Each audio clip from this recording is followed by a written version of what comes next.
North Atlantic at 5,000 miles long and over 10 million tons, as seen from space.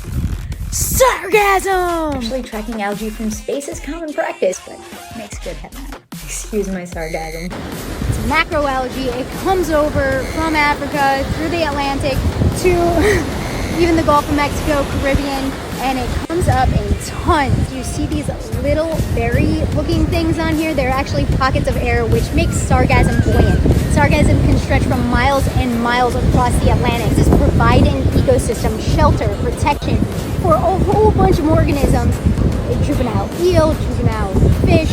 These organisms can actually multiply by fragmentation. They can actually break off and just start reproducing. Many places look at sargassum like it's a big problem. And in fact, when it piles up like this, it could be problematic because it releases nutrients into the water that can feed harmful species of algae. It keeps tourists away, it can be smelly, it decomposes, and if it sits on top of the water for a long period of time, it can block out sunlight from photosynthetic organisms underneath the water that can then die, and you can have something called hypoxia, or areas with really low oxygen, which end up killing more things.